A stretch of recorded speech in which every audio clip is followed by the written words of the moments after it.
E aí, pessoal? Hoje temos a parte 4 do livro 1984, mas eu queria pedir um favor a vocês antes de vocês começarem a ler a parte 4. Por favor, deixem aqui nos comentários ideias de livros que vocês querem ver aqui no canal, porque mês que vem vai ter mais um dia de vídeo aqui no canal e eu preciso de ideias dos livros que vocês querem que eu leia aqui. Show? Fechou? Deixa aqui, por favor, nos comentários para me ajudar. Beijos e vamos ao livro. 5. No refeitório de teto baixo, bem abaixo da superfície, a fila do almoço avançava aos trancos e com lentidão.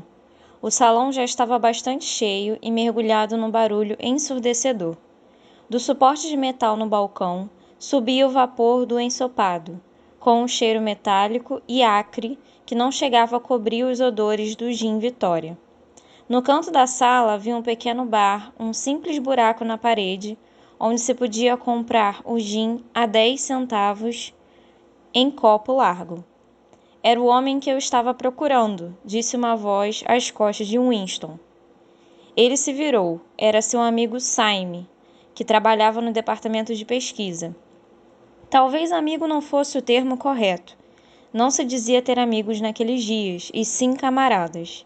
Mas havia camaradas com os quais o convívio era mais agradável que com outros. Saime era filólogo, especialista em nova língua. De fato, integrava o enorme grupo de especialistas empenhados, então, na compilação da 11ª edição do Dicionário da Nova Língua. Era uma criatura pequena, menor que Winston, de cabelos pretos e olhos grandes e protuberantes, a um só tempo melancólicos e zombeteiros, que pareciam examinar com atenção o rosto do interlocutor enquanto conversava. Você por acaso teria alguma lâmina de barbear? Perguntou ele. Não tenho, respondeu Winston, com uma espécie de rapidez culpada. Procurei por toda parte. Elas não existem mais. Todos perguntavam sobre lâminas de barbear. Na realidade, ele ainda tinha 2 lâminas novas guardadas. Já havia se passado meses desde que elas tinham se tornado um item em falta. De tempos em tempos, sempre havia algum tipo de artigo de necessidade que as lojas do partido não eram capazes de suprir. Às vezes eram botões, às vezes lã para reparos, às vezes cadarços. No momento, eram lâminas de barbear. Só era possível obtê-las, se fosse o caso, recorrendo furtivamente ao livre comércio. Estou usando a mesma lâmina há 6 semanas, mentiu Winston. A fila avançou com mais um tranco. Quando pararam, ele se voltou e encarou Saime mais uma vez. Cada qual tirou uma bandeja de metal engordurada de uma pilha na ponta do balcão. Você foi ver o enforcamento ontem? Perguntou Saime. Eu estava trabalhando, disse Winston com indiferença.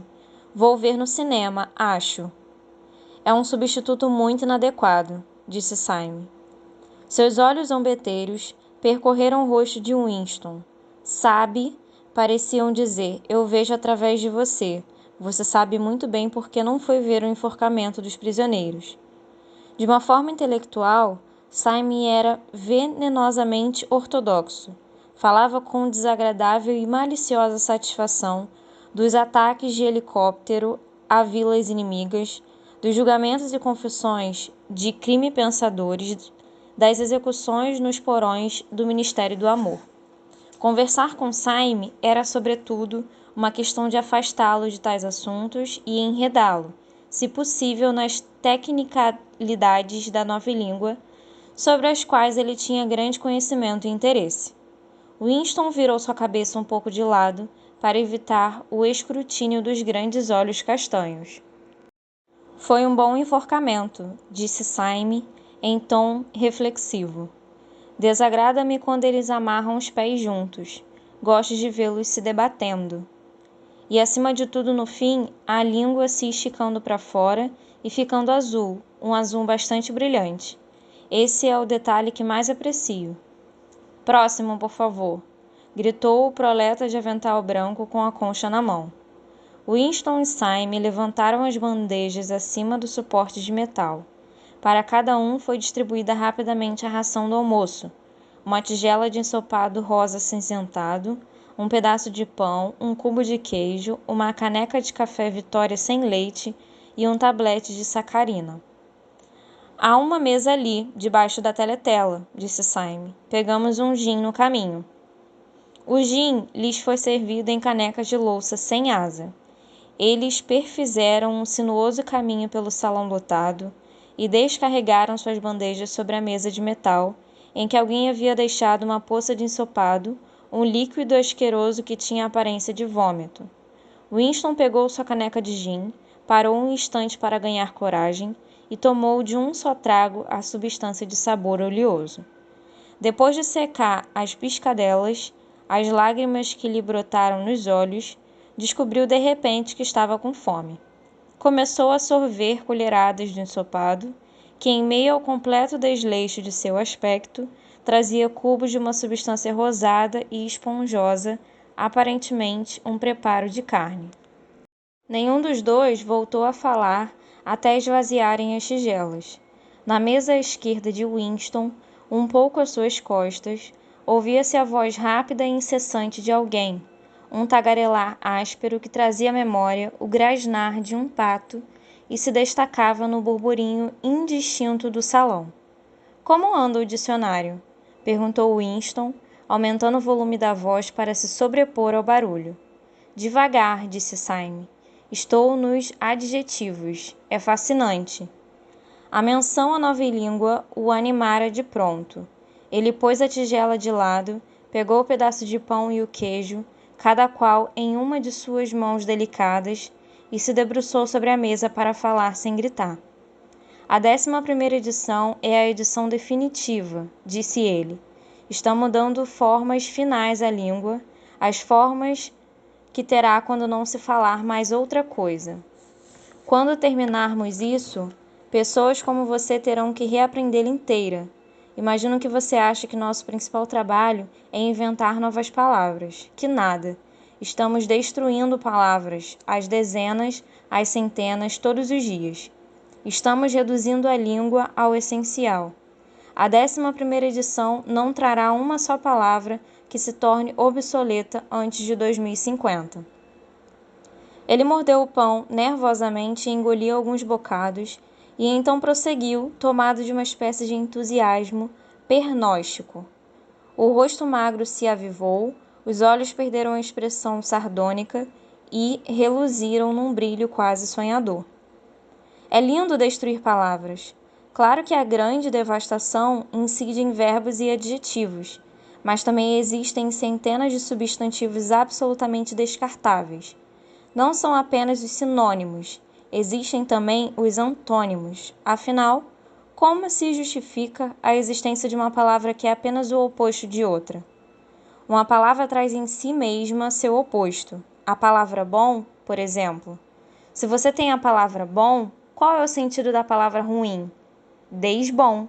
Serve perfeitamente bem, porque é o exato oposto, o que a outra não é.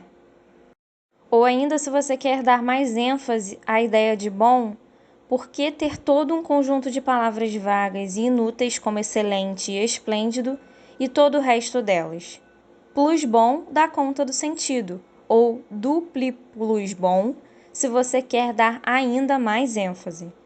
Claro que ainda usamos aquelas formas, mas na versão final da nova língua elas já não existirão. No fim, a noção inteira de bondade e maldade estará contida em apenas 6 palavras, ou melhor, em apenas uma. Você consegue ver a beleza disso, Winston? Ideia do G.I. Claro, emendou ele, como se corrigisse um lapso. A menção ao grande irmão fez bruxelar uma espécie de impaciência desenxabida no rosto de Winston.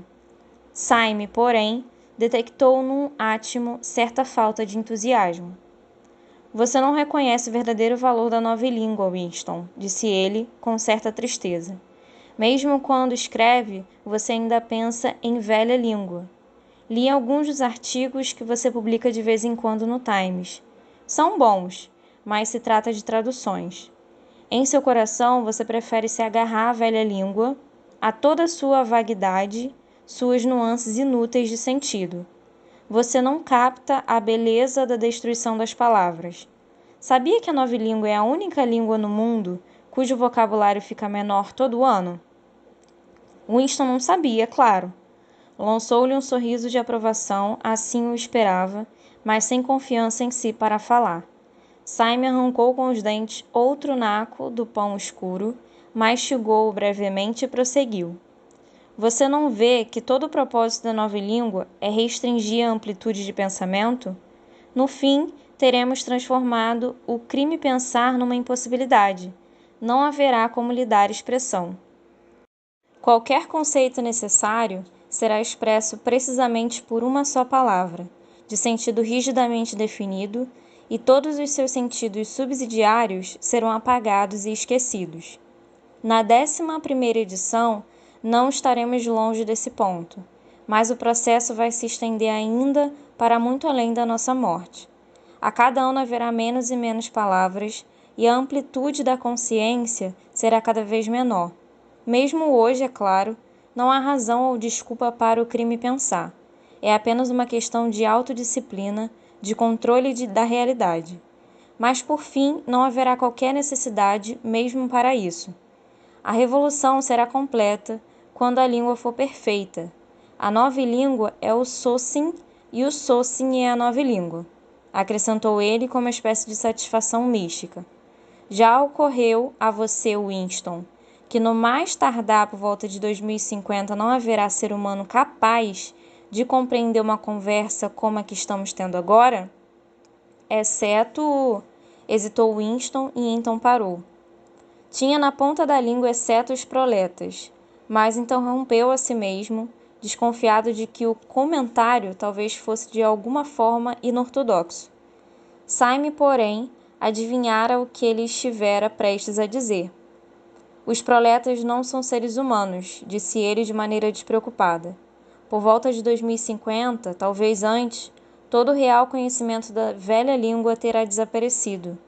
Toda a literatura do passado terá sido destruída. Chaucer, Shakespeare, Milton, Byron, eles existirão apenas em versões da nova língua, não só transformados em algo diferente, mas na verdade mudados em algo contraditório em relação ao que costumavam ser. Mesmo a literatura do partido vai mudar. Os lemas vão mudar. Como poderá existir um lema como liberdade e a escravidão quando o conceito de liberdade for abolido? Toda a atmosfera de pensamento será outra. Na verdade, não haverá pensamento tal como compreendemos. A ortodoxia significa não pensar, não ter necessidade de pensar. Ortodoxia é inconsciência. Não vai demorar, pensou de chofre Winston, com uma profunda convicção, para Simon ser vaporizado. Ele é muito inteligente. Ele tem clareza demais e fala com muita objetividade. O partido não gosta desse tipo de gente. Um dia ele vai desaparecer. Está estampado em sua testa. Winston havia terminado seu pão e queijo e se virara um pouco de lado na cadeira para tomar sua caneca de café.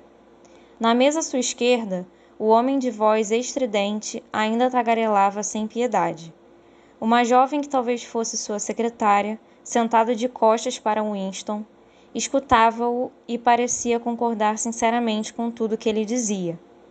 Uma vez por outra, Winston conseguia ouvir comentários do tipo: "Você está certíssimo", ou "Nossa, concordo integralmente", emitidos com uma voz feminina de tom jovial e um tanto boba.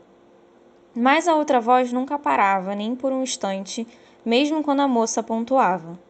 Winston conhecia o homem de vista, embora não soubesse mais a seu respeito do que o fato de ele ocupar um posto importante no departamento de ficção. Era um homem de cerca de 30 anos, com uma garganta forte e uma boca grande e flexível. Tinha a cabeça um pouco jogada para trás e, por causa do ângulo em que estava sentado, seus óculos refletiam a luz e ofereciam a Winston, em lugar dos olhos, 2 discos vazios. O que lhe causava leve horror era que, da torrente de som que sua boca vazava, não se distinguiam mais que uma ou duas palavras. Winston conseguiu ouvir apenas eliminação completa e final do goldenteneirismo. Frase que lhe saltara da boca, assim parecia, num só bloco, como uma linha de tipos que formassem uma única peça. Quanto ao resto, era apenas barulho, um grasnar. E, no entanto, embora não se pudesse compreender o que o homem dizia, não restava qualquer dúvida quanto à sua natureza. Podia tratar-se de uma denúncia contra Goldstein e a existência de medidas mais duras contra crime-pensadores e sabotadores. Ou talvez ele estivesse cuspindo fogo contra as atrocidades do exército eurasiano, ou elogiando o grande irmão, ou os heróis do fronte em Malabar, não fazia diferença. A despeito do que fosse, era certo que cada palavra era uma expressão de pura ortodoxia, puro socin. Enquanto assistia a boca do rosto sem olhos se mover de maneira articulada e rápida, Winston teve a curiosa sensação de que não se tratava de um ser humano de fato, mas de algum tipo de ventríloco. O que falava não era o cérebro de um homem, mas sua laringe. O material que lhe saía pela boca era feito de palavras, mas não configurava discurso no sentido estrito do termo. Era um ruído desprovido de consciência, como o grasnar de um pato. Simon ficou em silêncio por um instante e com o cabo da colher começou a traçar padrões no fundo do caldo. A voz da outra mesa seguia em seu grasnar veloz, que se ouvia sem dificuldade, a despeito do ruído ao redor. Há uma palavra em nova língua, comentou Simon, que não sei se você conhece. Patofala, grasnar como um pato. É uma daquelas palavras interessantes que tem dois sentidos contraditórios. Aplicada a um oponente, é uma ofensa. Aplicada a alguém com quem você concorda, é um elogio. É fato. Simon será vaporizado, pensou Winston mais uma vez. O pensamento lhe ocorria acompanhado de certa tristeza, embora soubesse muito bem que Simon o desprezava e nutria um ligeiro desapreço por ele e era absolutamente capaz de denunciá-lo por crime pensar se visse qualquer razão para fazê-lo. Havia algo sutilmente errado com Simon. Faltava-lhe alguma coisa. Discrição, reserva, uma espécie de idiotia salvadora. Não se podia dizer que ele fosse inortodoxo. Ele acreditava nos princípios de Socin, venerava o grande irmão, celebrava as vitórias do partido, odiava a heresia, não com mera sinceridade, mas com uma espécie de zelo incansável e atenção à informação que o membro comum do partido desconhecia. Mesmo assim, sempre havia algo de vagamente repreensível em sua postura. Ele dizia coisas que podiam muito bem não ser ditas, ele lia livros demais, ele frequentava o café da Castanheira, ponto de pintores e músicos. Não havia norma, nem mesmo tácita, que impedisse as idas ao café da Castanheira. O lugar, no entanto, era cercado de maus agouros. Os velhos líderes desautorizados do partido haviam adquirido o costume de se reunir ali antes de ser finalmente executados. Diziam que o próprio Goldstein tinha sido visto ali algumas vezes, anos e décadas atrás. O destino de Simon não era difícil de prever. Mesmo assim, Winston não tinha dúvida de que se Simon captasse, ainda que por 3 segundos, a natureza de suas opiniões secretas, ele o denunciaria no mesmo instante à polícia do pensamento. Qualquer pessoa faria isso, é claro, mas Simon mais que a maioria. Zelo não era o bastante. Ortodoxia era inconsciência. Simon levantou a cabeça. Aí vem os Parsons, disse ele. Algo em seu tom de voz parecia acrescentar aquele imbecil. Parsons, o vizinho de apartamento de Winston, na verdade estava abrindo caminho pelo salão. Um homem roliço de estatura mediana, cabelos loiros e cara de sapo. Aos 35 anos já ostentava gordura na papada e na linha da cintura, mas era dotado de movimentos ágeis, dignos de um garoto. Toda a sua aparência era a de um menininho muito crescido, tanto que, embora usasse os macacões obrigatórios, era quase impossível não pensar nele, vestido com shorts azuis, camiseta cinza e o lenço vermelho dos espiões. Ao vê-lo, sempre vinha à mente a imagem de joelhos com covinhas e mangas enroladas sobre os antebraços fofinhos. De fato, Parsons invariavelmente recorria aos shorts quando uma caminhada comunitária ou qualquer outra atividade física pudesse lhe servir de desculpa para tanto. Ele os saudou com um alegre oi-oi e sentou-se à mesa, exalando um forte odor de suor. Gotas de umidade lhe cobriam o rosto rosado. Tinha um extraordinário poder de suar. No centro comunitário, sempre era possível dizer quando ele havia jogado ping-pong, por causa da umidade no cabo da raquete. Simon pegara uma tira de papel na qual havia uma longa coluna de palavras e as estava estudando com uma caneta entre os dedos. Olhe só para ele, todo trabalhador na hora do almoço, disse Parsons, cutucando Winston. Isso que é dedicação, né? O que você tem aí, meu velhinho? Talvez seja cabeçudo demais para mim. Smith, meu velho, vou dizer por que estou caçando você por toda parte. É a contre que você esqueceu de me pagar. Que contra é essa? Perguntou Winston, começando na mesma hora a procurar dinheiro nos bolsos. Cerca de um quarto do salário tinha de ser reservado a contribuições voluntárias, tão numerosas que era difícil se manter a par de todas. Para a semana do ódio. Você sabe, a vaquinha do condomínio. Sou o tesoureiro do prédio. Nosso esforço é total. Vamos montar um baita espetáculo. Vou dizer uma coisa, não vai ser culpa minha se nosso Palácio da Vitória não tiver a maior exposição de bandeiras da rua. Você prometeu $2. Winston encontrou e entregou 2 notas sujas e amassadas que Parsons registrou numa caderneta na escrita asseada dos iletrados. Aliás, meu velho, ele disse, soube que meu moleque acertou você ontem com um xilingue. Dei uma bela bronca nele. Eu até disse para ele que ia tirar o xilingue dele se fizesse isso de novo. Acho que ele estava um pouco irritado por não ir ao enforcamento, disse Winston. Ah, mas olha só, estão no caminho certo, não? Muito travessas aquelas 2 crianças, muito travessas, mas quanta esperteza. Só pensam nos espiões e na guerra, é claro. Sabe o que minha menina fez no sábado passado? Ela estava com a tropa dela numa caminhada para Berkhamsted, pegou 2 outras amiguinhas, escaparam da caminhada e passaram a tarde toda seguindo um desconhecido. Elas ficaram na cola dele por 2 horas, atravessando a floresta, e então, quando chegaram a Amichem, entregaram o sujeito para a patrulha. Mas por que elas fizeram isso?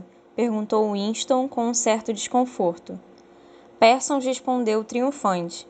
Minha menina garantiu que ele era um tipo de agente secreto, que talvez tivesse sido lançado de paraquedas, por exemplo. Mas esse é o ponto, meu velho. O que você acha que despertou a atenção dela em primeiro lugar? Ela percebeu que ele estava usando um sapato estranho. Disse que nunca tinha visto alguém usando um sapato daquele antes. Daí a possibilidade dele ser um estrangeiro. Bem esperta para uma menininha de 7 anos, não? O que aconteceu com o homem? Perguntou Winston. Ah, isso eu não sei dizer, é claro. Mas eu não me surpreenderia se... Parsons fez o gesto de apontar um rifle e estalou a língua para imitar o disparo. Ótimo, disse Simon num tom vago, sem tirar os olhos da tira de papel. É claro que não podemos nos dar ao luxo de arriscar, concordou Winston num tom cívico. Lógico, estamos em guerra, disse Parsons. Como se confirmasse suas palavras, a teletela disparou um toque de clarim sobre a cabeça de todos. Dessa vez, porém, não era a proclamação de uma vitória militar, mas apenas um anúncio do ministro da Fartura. Camaradas! Exclamou uma entusiasmada voz jovial. Atenção, camaradas! Temos grandes notícias para vocês. Vencemos a batalha da produção. O balanço agora completo da produção de todos os tipos de bens de consumo mostra que o padrão de vida subiu mais de 20% no ano passado. Ocorreram esta manhã por toda a Oceania manifestações espontâneas e irreprimíveis de trabalhadores que marcharam das suas fábricas e de seus escritórios e desfilaram pelas ruas com bandeiras dando voz à sua gratidão ao grande irmão pela vida nova e feliz que sua sábia liderança nos dá. Eis alguns dos números completos.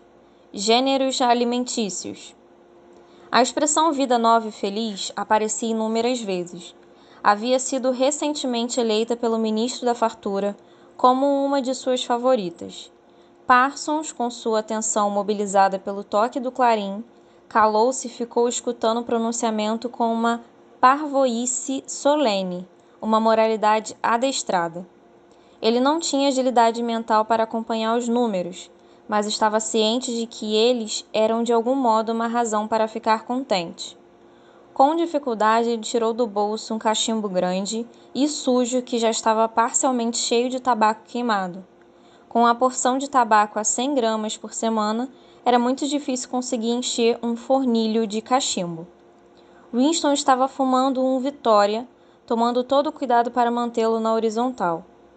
A nova ração só seria distribuída no dia seguinte e ele só tinha mais 4 cigarros. Naquele instante, fechara os ouvidos para ruídos mais remotos e escutava o que vinha da teletela. Aparentemente haviam ocorrido até mesmo manifestações de agradecimento ao grande irmão pelo aumento da ração de chocolate a 20 gramas por semana. E ontem mesmo, ele refletia, fora anunciado que a ração seria reduzida a 20 gramas por semana. Como era possível que engolissem aquilo apenas 24 horas depois? Mas sim, engoliam. Parsons engolia sem nenhuma dificuldade, com a imbecilidade de um animal. Já a criatura sem olhos, do outro lado da mesa, engolia com fanatismo, paixão e um furioso desejo de rastrear, denunciar e vaporizar qualquer um que sugerisse que na semana anterior a última ração havia sido de 30 gramas. Syme também, de forma mais elaborada, envolvendo a dupla pensar, Syme engolia. Só ele, então, tinha memória? As fabulosas estatísticas continuavam a jorrar da teletela. Em comparação com o último ano, havia mais comida, mais roupas, mais casas, mais mobília, mais panelas, mais combustível, mais navios, mais helicópteros, mais livros, mais bebês. Havia mais de tudo, exceto doenças, crime e insanidade. Ano após ano e minuto após minuto, tudo e todos uniam como um foguete para as alturas. Como Syme havia feito antes, Winston tinha a colher numa das mãos e brincava com o caldo de cor pálida que escorria pela mesa, transformando uma longa linha num padrão gráfico. Irritado, ele refletia sobre a textura física da vida. Ela tinha sido sempre assim? A comida sempre tivera aquele gosto? Ele olhou o refeitório ao redor. Um salão lotado e de pé direito baixo, paredes encardidas pelo contato de inúmeros corpos, mesas e cadeiras surradas de metal, tão próximas umas das outras, que era impossível não tocar os cotovelos de quem estivesse ao lado. Colheres tortas, bandejas amassadas, canecas brancas grosseiras, todas as superfícies engorduradas, todas as rachaduras pretas, e um cheiro ácido, mistura de gin ruim e café ruim e ensopado metálico e roupas sujas. No estômago e na pele sempre havia uma espécie de protesto, a sensação de ter sido privado de algo a qual se tinha direito. Verdade fosse dita, Winston não tinha memória de um mundo muito diferente daquele. Em qualquer época de que pudesse se lembrar com clareza, nunca houvera o suficiente para comer, e as meias ou roupas de baixo sempre haviam estado cheias de buracos, a mobília sempre gasta e quebrada, e os quartos frios, os trens do metrô lotados, as casas caindo aos pedaços, o pão escuro, o chá sempre uma raridade, o café um nojo, os cigarros insuficientes. Nada era barato e abundante, exceto o gin sintético. E embora, é claro, tudo ficasse pior à medida que o corpo envelhecia, esse incômodo não era evidência de que essa não era a ordem natural das coisas? Esse aperto no coração diante do desconforto e da imundície da escassez, dos invernos intermináveis, das meias cebosas, dos elevadores que nunca funcionavam, da água fria, do sabão áspero, dos cigarros aos pedaços, da comida com seu gosto asqueroso? De onde vinha a sensação de que tudo aquilo era intolerável, senão de algum tipo de memória ancestral, sugerindo que um dia as coisas haviam sido diferentes? Mais uma vez, ele olhou o refeitório ao redor. Praticamente todos eram feios e continuariam sendo feios, ainda que não estivessem vestidos com o macacão azul do uniforme. Do lado mais distante no salão, sentado sozinho numa mesa, um homem pequeno e curioso, parecido com um besouro, tomava uma xícara de café, seus olhinhos lançando olhares cheios de suspeita de lado a lado.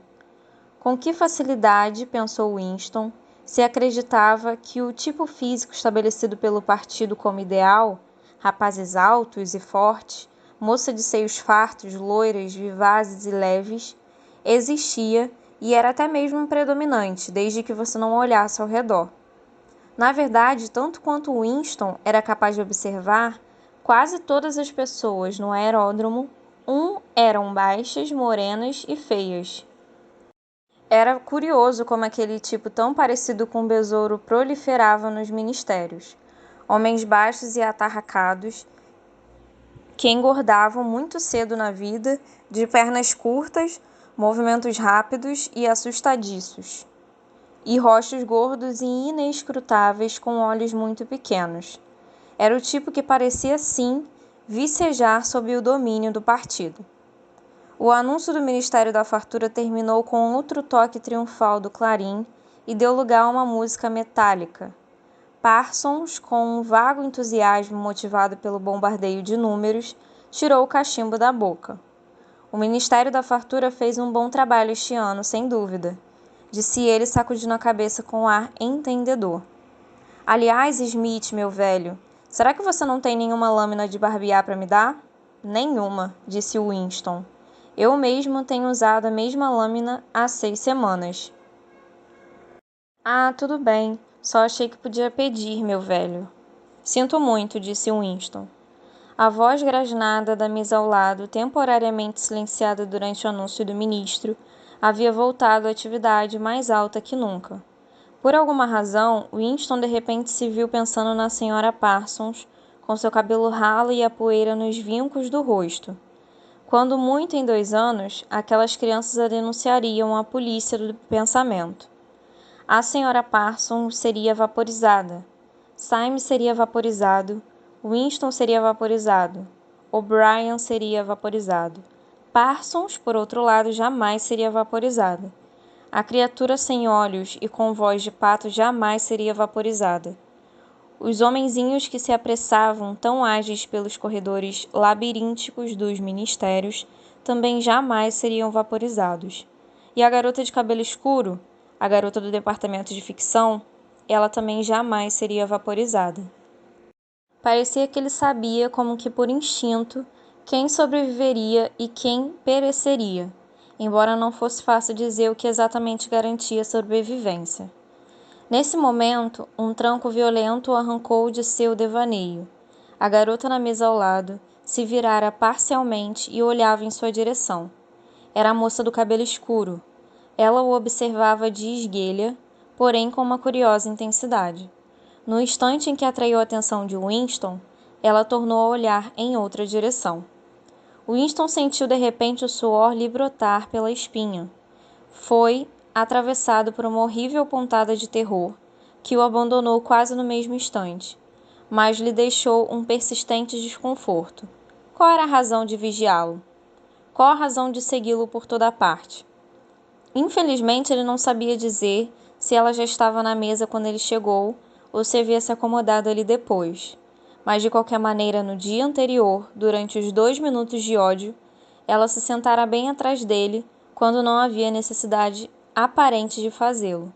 Era muito provável que seu real objetivo fora escutá-lo e ter certeza de que ele estava gritando alto bastante. Veio-lhe à mente seu pensamento anterior. Talvez ela não fosse integrante da polícia do pensamento, mas uma espiã amadora, que sem dúvida era o maior de todos os perigos. Winston não sabia dizer por quanto tempo ela o observara, mas talvez não mais que 5 minutos, e era possível que suas feições não estivessem sob perfeito controle. Era terrivelmente perigoso dar asas aos pensamentos em qualquer espaço público ou ao alcance de uma teletela. Mesmo o mais ínfimo gesto era capaz de denunciá-lo. Um tique nervoso, um olhar involuntário de ansiedade, um hábito de murmurar a si mesmo. O que quer que trouxesse em seu bojo uma sugestão de anormalidade, de algo a esconder. De qualquer modo, apresentar uma expressão imprópria no rosto, parecer incrédula enquanto se anunciava uma vitória, por exemplo, era em si uma infração passível de punição. Havia até uma palavra para isso em nova língua: rosto-crime. A garota lhe dera as costas de novo. Talvez não estivesse de fato seguindo. Talvez ter sentado tão próxima 2 dias seguidos fosse apenas uma coincidência. Seu cigarro se apagara e ele o depositou com cuidado na borda da mesa. Terminaria de fumá-lo depois do trabalho, caso não perdesse o tabaco. Era mais que provável que a pessoa na mesa ao lado fosse uma espiã da polícia do pensamento. Mais que provável que em 3 dias ele viria a conhecer os porões do Ministério do Amor. Mas um resto de cigarro não podia ser desperdiçado. Sime dobrou a tira de papel e a enfiou no bolso. Parsons recomeçara o falatório. Eu cheguei a contar, meu velho, disse ele, do dia em que aquelas minhas 2 paixinhas botaram fogo na saia da velha mulher da feira, só porque a viram embrulhando salsichas num pôster do GI? Chegaram perto dela sem chamar atenção e botaram fogo nela com uma caixa de fósforos. Ela se queimou feio, acho. Que arte, não? Muito espertinhos. Isso é o treinamento de primeira que eles receberam nos espiões hoje em dia. Até melhor que no meu tempo. O que você acha dessa última ferramenta que deram para eles? Cornetas acústicas para escutar pelos buracos da fechadura. Minha menininha trouxe uma para casa certa noite. Ela testou na porta da sala de estar e disse que dava para ouvir 2 vezes mais do que com o ouvido no buraco. É claro que é só um brinquedo, mas de todo jeito aprendem o certo, não? Nesse momento, a teletela emitiu um apito cortante. Era o sinal de retorno ao trabalho. Os 3 homens se levantaram para se engajar na luta por um lugar nos elevadores, e o tabaco que restava no cigarro de Winston caiu.